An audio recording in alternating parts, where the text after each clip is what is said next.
اللهم صل على سيدنا ومولانا محمد وعلى آل سيدنا ومولانا محمد وبارك وسلم وصل عليه رب اشرح لي صدري ويسر لي أمري واحلل عقدة من لساني يفقهوا قولي.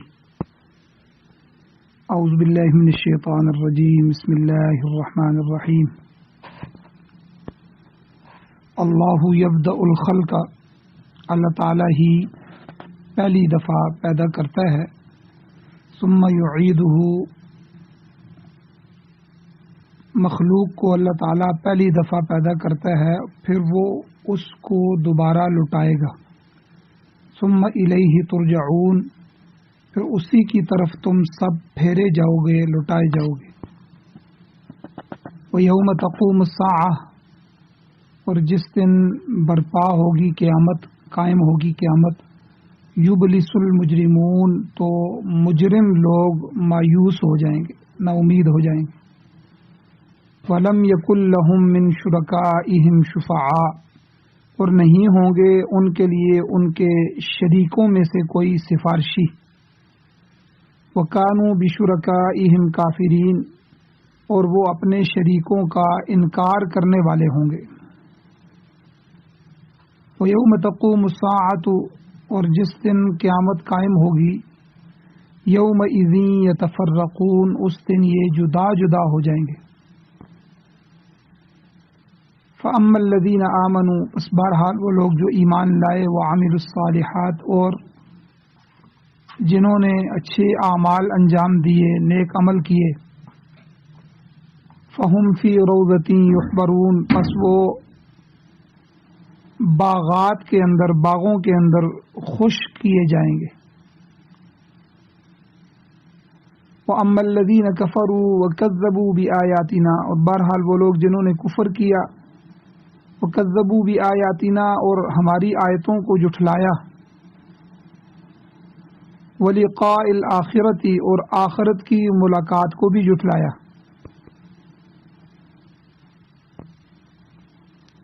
فَأُولَئِكَ فِي الْعَذَابِ مُحْضَرُونَ، پس یہ لوگ عذاب میں پکڑ کر حاضر کیے جائیں گے.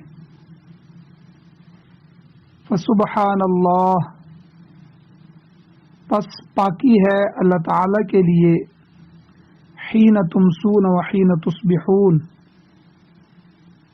کہ جس وقت کہ تم شام کرتے ہو اور جس وقت تم صبح کرتے ہو. وَلَهُ الْحَمْدُ، اور اسی اللہ کے لیے تمام تعریفیں ہیں. فِي السَّمَاوَاتِ وَالْأَرْضِ، آسمانوں میں اور زمین میں. وَعَشِيًّا، اور پچھلے پہر میں. وَحِينَ تُظْهِرُونَ، اور جس وقت تم ظہر کرتے ہو، دوپہر گزارتے ہو. یخرج الحی من المیت، وہ اللہ تعالیٰ نکالتا ہے زندہ کو مردہ میں سے. وَيُخْرِجُ الْمَيِّتَ مِنَ الْحَيِّ، اور وہ نکالتا ہے مردے کو زندہ میں سے. وَيُحْيِي الْأَرْضَ بَعْدَ مَوْتِهَا، اور وہ اللہ تعالیٰ زندہ کرتا ہے زمین کو اس کے مر جانے کے بعد. وَكَذَلِكَ تُخْرَجُونَ، اور اسی طرح تم نکالے جاؤ گے. سورۃ الروم، جو کہ قرآن مجید کی 30ویں سورت ہے، اس کی آیت نمبر 11 سے 19 تک کی آیات آپ کے سامنے تلاوت ہوئی ہیں. آپ نے ان کا ترجمہ سماعت فرمایا. سب سے پہلے ربط آیات ہیں کہ ان آیات کا گزشتہ آیات کے ساتھ کیا تعلق ہے، کیا ربط ہے. سورت کی ابتدا میں اللہ تعالیٰ نے رومیوں کے غلبے کی پیشن گوئی فرمائی، اور پھر کفر اور شرک کی قباحت اور برائی بیان فرمائی. اور منکرین قیامت جو ہیں ان کا اللہ نے ذکر فرمایا، اور ان کے انجام کا خاص طور پر ذکر کیا. پھر برائی کرنے والوں کے برے انجام کا بھی ذکر کیا کہ وہ اللہ کی آیات کو جھٹلاتے ہیں اور ان کے ساتھ ٹھٹھا مذاق کرتے ہیں، تمسخر اڑاتے ہیں. تو اب آج کی آیات میں اللہ تعالیٰ نے وقوع قیامت کا ذکر فرمایا ہے، اور اللہ نے شکوہ کیا ہے کہ لوگ اس میں غور نہیں کرتے، وگرنہ یہ کوئی خلاف عقل بات نہیں ہے، بلکہ اس کے نمونے روز مرہ مشاہدے میں آتے رہتے ہیں۔ اب وقوع قیامت کی عقلی دلیل اللہ تعالیٰ نے پیش فرمائی۔ ارشاد ہوتا ہے، اللہ فرماتے ہیں اللہ یبدأ الخلق، ابتدا میں اللہ تعالیٰ ہی ساری مخلوق کو پیدا کرتا ہے، ثم یعیدہ، پھر وہی اس کا اعادہ بھی کرے گا، یعنی جس مخلوق کو اللہ تعالیٰ نے پیدا فرمایا ہے تو ایک دفعہ فنا ہوگی، اور فنا کرنے کے بعد دوبارہ اللہ تعالیٰ اس کو پیدا فرمائے گا۔ اب بظاہر یہ مشکل نظر آتا ہے کہ جب انسان مر کر مٹی میں مل جائے گا، اس کا گوشت، پوست اور ہڈیاں اور پسلیاں باقی نہیں رہیں گی، تو پھر وہ دوبارہ کیسے زندہ ہو جائے گا؟ تو چنانچہ جیسا کہ میں نے گزشتہ درس میں بھی عرض کیا تھا کہ کافر لوگ یہی اعتراض کرتے تھے کہ ہم نے اپنے آباء و اجداد کو تو آج تک دوبارہ زندہ ہوتے ہوئے نہیں دیکھا، ہم نے تو نہیں دیکھا کہ ہمارا والد یا ہمارا دادا یا ہمارے آباء و اجداد میں سے کوئی زندہ ہو کے آ گیا ہو، تو بھلا جب یہ مٹی میں رل مل جائیں گے، مٹی میں مٹی ہو جائیں گے اور ہماری ہڈیاں بوسیدہ ہو جائیں گی، ہڈیاں بربری ہو جائیں گی، تو پھر کیسے جی اٹھیں گے؟ اللہ تعالیٰ نے اس کا یہی جواب دیا ہے کہ جس خالق نے تمہیں پہلی دفعہ بغیر نمونے کے پیدا کر دیا تھا، تو کیا وہ دوبارہ پیدا کرنے پر قادر نہیں؟ جب پہلی دفعہ اللہ تعالیٰ نے پیدا کیا تھا تو کوئی نمونہ نہیں تھا، کوئی مثال نہیں تھی، کوئی جو ہے وہ مٹیریل نہیں تھا، تو اللہ تعالیٰ نے پہلے سے تخلیق کیا، اور پہلے سے تخلیق کرنا یہ مشکل ہے۔ اب تو تمہاری ہڈیاں موجود ہیں، تمہاری ذرات موجود ہیں، سب کچھ موجود ہے، اب تو دوبارہ تمہیں پیدا کرنا اور اٹھانا یہ کوئی مشکل نہیں۔ تو بے شک وہ اللہ قادر مطلق ہے، وہو الخلاق العلیم۔ سورہ یاسین میں اللہ فرماتے ہیں کہ وہ پیدا کرنے والا ہے اور جاننے والا ہے، وہ سب کو ضرور دوبارہ زندہ کرے گا۔ پھر حساب کتاب کی منزل آئے گی اور جزائے عمل کی منزل آئے گی، ہر شخص کو اس کی کارگزاری کا اچھا یا برا بدلہ مل کر رہے گا۔ فرمایا وہ خدا تعالی ہے، اللہ یبدأ الخلق ثم یعیدہ، جس نے پہلی دفعہ بھی تمہیں پیدا کیا ہے اور وہی اعادہ بھی کرے گا۔ ثم الیہ ترجعون، پھر تم سب اسی کی طرف لوٹ کر جاؤ گے۔ جب قیامت برپا ہوگی، حشر قائم ہوگا، تو تم سب کو زندہ کر کے اپنی بارگاہ میں وہ اللہ جمع کرے گا۔ وَإِن كُلٌّ لَمَّا جَمِيعٌ لَدَيْنَا مُحْضَرُونَ، بے شک تمام کے تمام اکٹھے اللہ کہتے ہیں ہمارے پاس حاضر کیے جاؤ گے۔ سورہ یاسین میں پھر اس قیامت کے وقت جو مجرموں کی، گناہگاروں کی جو مایوسی ہوگی اس کو بھی اللہ نے ذکر فرمایا۔ تو گویا کہ قیامت کا حال ذکر کرتے ہوئے اللہ نے فرمایا وَيَوْمَ تَقُومُ السَّاعَةُ، جس دن قیامت برپا ہوگی، قیامت قائم ہوگی، تو یبلس المجرمون، اس دن مجرم لوگ مایوس ہو جائیں گے، وہ اپنے بہتر انجام سے، جنت سے، اللہ کی رضا سے، اللہ کی طرف سے ملنے والی نعمتوں سے مایوس ہو جائیں گے، اور جان لیں گے کہ اب عذاب الہی سے بچنے کی کوئی صورت پیدا نہیں ہوگی۔ پھر انہیں معاً فوراً خیال آئے گا کہ ہم نے دنیا میں بہت سے شریک بنا رکھے تھے۔ آج دنیا میں آپ دیکھیں کوئی قومیں ایسی ہیں کہ جو گائے کی پوجا کر رہی ہیں، گائے کو ماتا کہتے ہیں، اس کو چوم رہے ہیں، اس کے سامنے ہاتھ باندھ رہے ہیں، کوئی درختوں کو پوج رہا ہے، کوئی گھوڑے کے نیچے سے گزر رہا ہے، کوئی سورج چاند کو سجدہ کر رہا ہے، کوئی کس کو خدا بنایا ہوا ہے۔ کسی نے انبیاء کو، کسی نے اولیاء کو پوجنا شروع کر دیا، ان کی قبروں کو کے پجاری بن گئے، تو ان کو خیال آئے گا کہ دنیا میں بہت سے بت، بہت سے شریک ہم نے بنا رکھے تھے، اور ہم تو امید لگائے بیٹھے تھے کہ وہ آج کے دن ہماری سفارش کریں گے اور سفارش کر کے ہمیں چھڑا لیں گے۔ مگر اللہ تعالیٰ نے فرمایا کہ ان کی یہ حسرت، یہ افسوس دل ہی دل میں رہ جائے گا۔ کیوں کہ آگے اللہ فرماتے ہیں وَلَمْ يَكُنْ لَهُم مِّن شُرَكَائِهِمْ شُفَعَاء، کہ آج ان کے شریکوں میں سے کوئی سفارشی نظر نہیں آئے گا جو آگے بڑھے اور بڑھ کر اللہ تعالیٰ کے ہاں ان کی سفارش کر سکے۔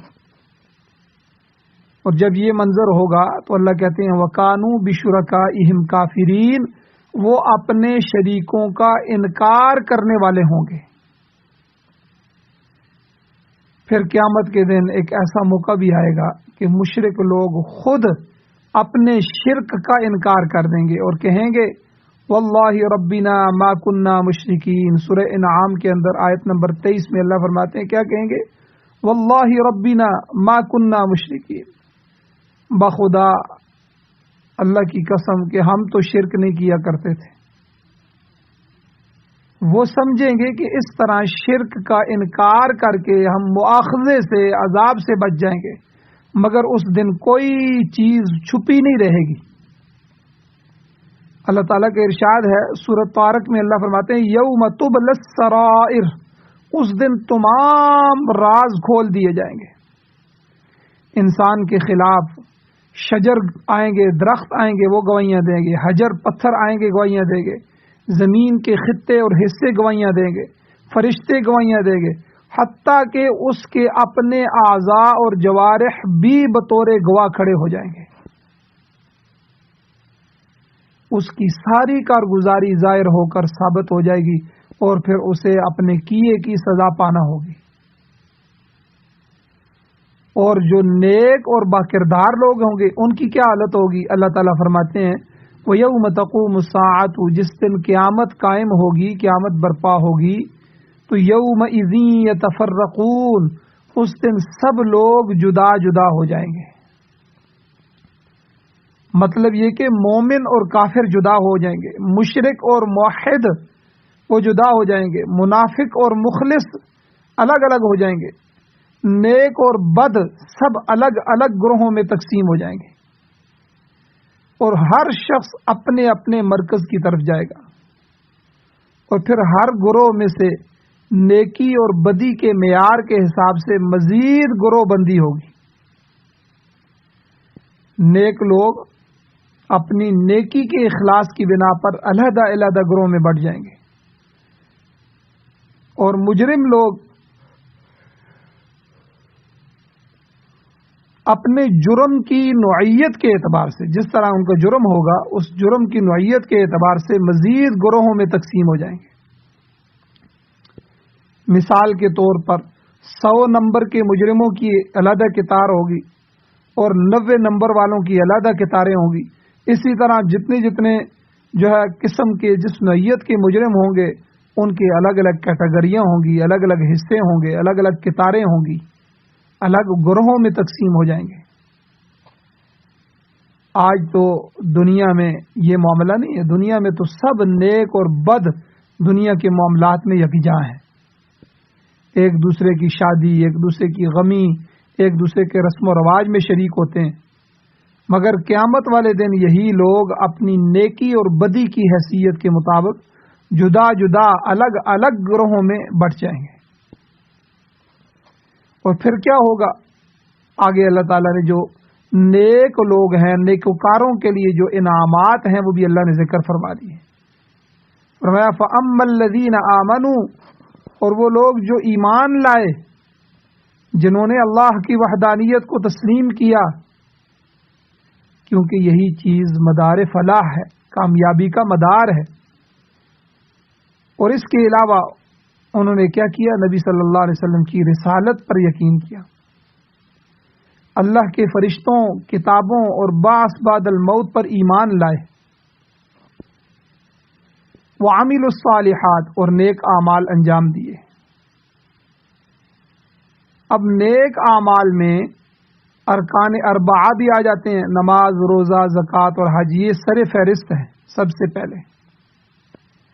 جس نے ان فرائض کو ادا کیا، حقوق اللہ اور حقوق العباد کی پابندی کی، ایمان لائے، اور یہ سب نیک اعمال جتنی فہرست میں نے گنائی ہے، یہ سب کے سب نیک اعمال ادا کیے، تو وہ کیا ہوں گے؟ فہم فی روضۃ یحبرون، ایسے لوگوں کو باغوں میں ٹہل رہے ہوں گے، یحبرون باغوں میں خوش کیا جائے گا۔ روضہ کا معنی باغ ہے، ریاض یا جنت ہے۔ تو نیکوکاروں کو، نیکی کرنے والوں کو، ایمان اور اعمال صالحہ کرنے والوں کو ایسے باغات میں جگہ ملے گی کہ جن کے سامنے نہریں بہتی ہوں گی، اور وہ باغ نہیں ہوں گے خالی، بلکہ جنات وعدن، رہائشی باغات ہوں گے جن میں رہنے کے لیے عالی شان مکانات، عالی شان محلات ہوں گے، جن میں ہر طرح کی آسائش، ہر طرح کی سہولت حاصل ہوگی۔ یہ ان کی نیکی اور ایمان کا صلہ ہوگا۔ ان انعامات کی خصوصیت یہ ہوگی کہ وہ کبھی واپس نہیں کیے جائیں گے، اور نہ ان باغات سے نکالے جانے کا کوئی خطرہ ہوگا۔ وہاں نہ موت کا ڈر ہوگا، نہ تکلیف ہوگی، نہ پریشانی ہوگی، اور نہ ہی حوادثات ہوں گے۔ دنیا میں تو اکثر نشیب و فراز آتے رہتے ہیں، مگر آخرت کے انعامات میں کچھ کمی واقع نہیں ہوگی۔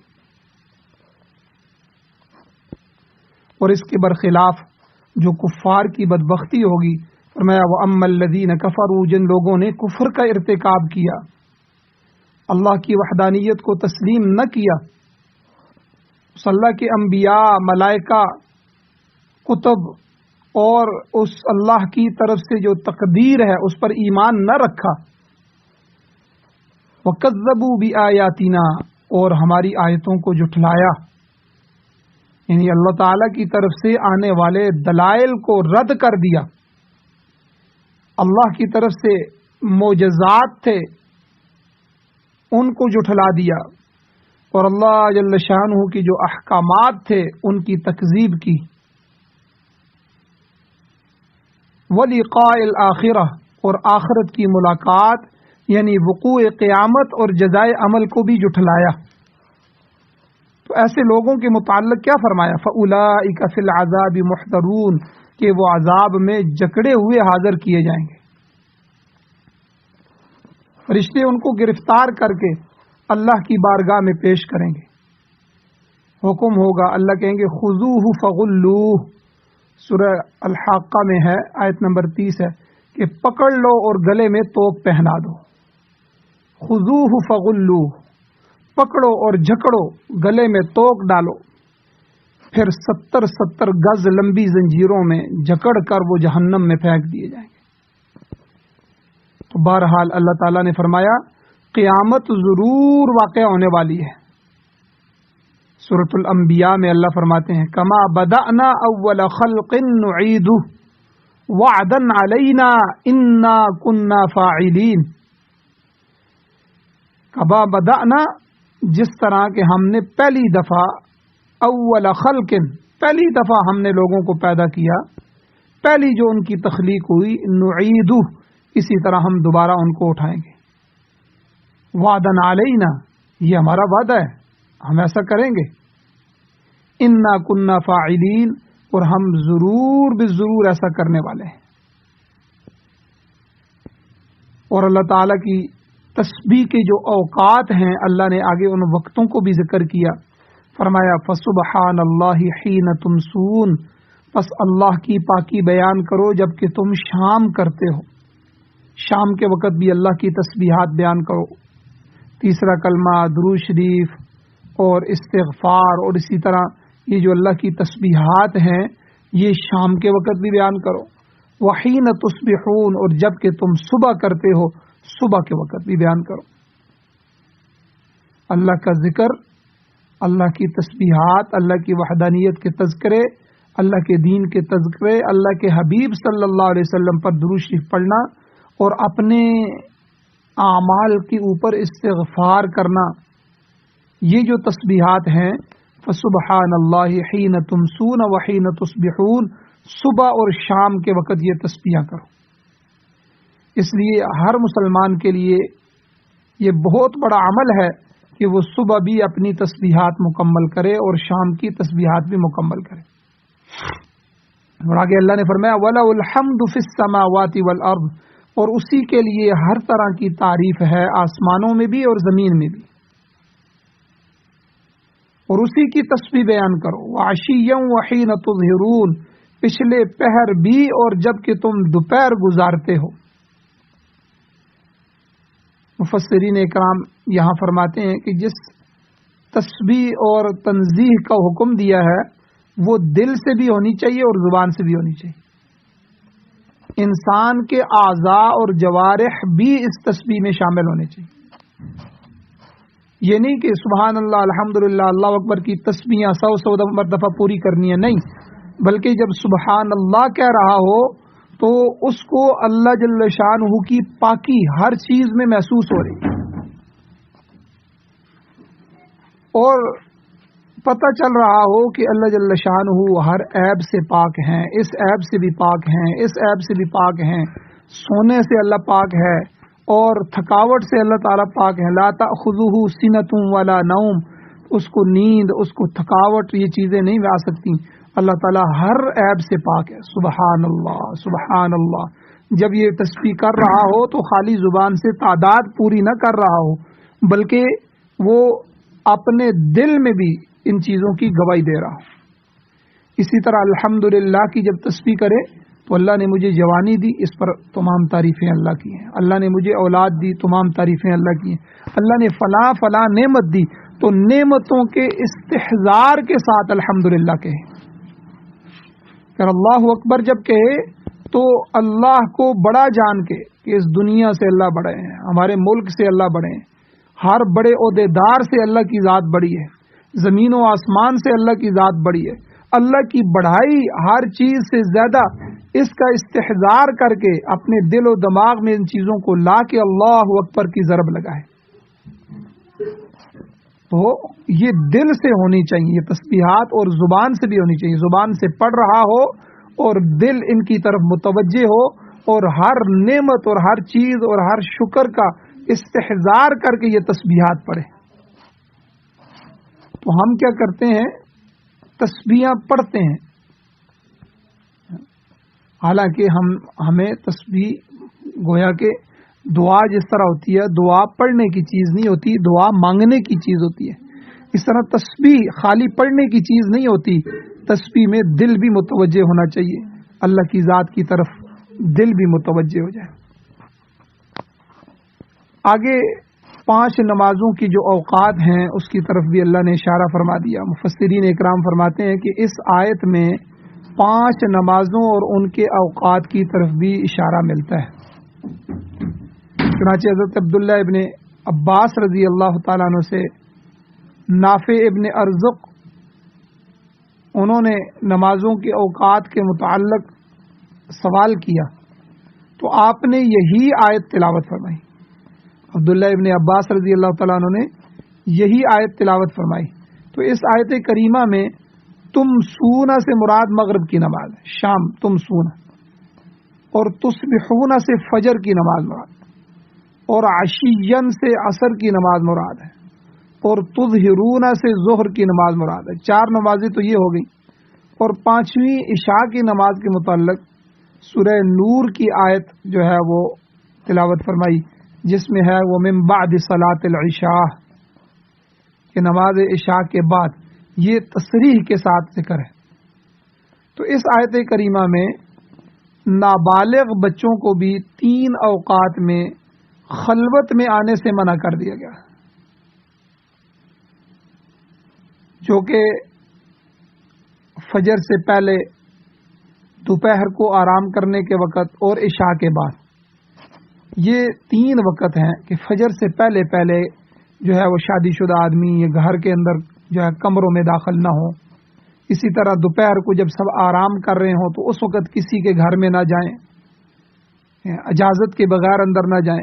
حتیٰ کہ غلام اور نابالغ بچوں کو بھی منع کر دیا، اور عشاء کے بعد بھی ہے، عشاء کی نماز پڑھ لی، بعد میں سونے کا آرام کا وقت ہے۔ تو اس طرح حضرت عبداللہ بن عباس رضی اللہ عنہ نے اس خارجی کے سامنے پانچوں نمازوں کا ذکر کیا۔ تو اس خارجی نے چونکہ پوچھا تھا حضرت عبداللہ ابن عباس رضی اللہ عنہ سے، نافع ابن ارزق خارجی نے، کہ بھئی نمازیں کہاں ہیں قرآن میں بتاؤ، تو حضرت عبداللہ بن عباس نے یہ جواب دیا۔ اور آپ ہی سے یہ قول بھی منقول ہے کہ تم سونا میں مغرب اور عشاء دونوں نمازوں کی طرف اشارہ ہے، کیونکہ شام کی رات کے اندھیرے کی نمازیں یہی ہیں، اور باقی تین نمازوں کا ذکر تصبحون عشیا اور تظہرون میں آ گیا۔ اور اسی طرح نمازوں کے اوقات کا ذکر سورہ بنی اسرائیل میں بھی موجود ہے۔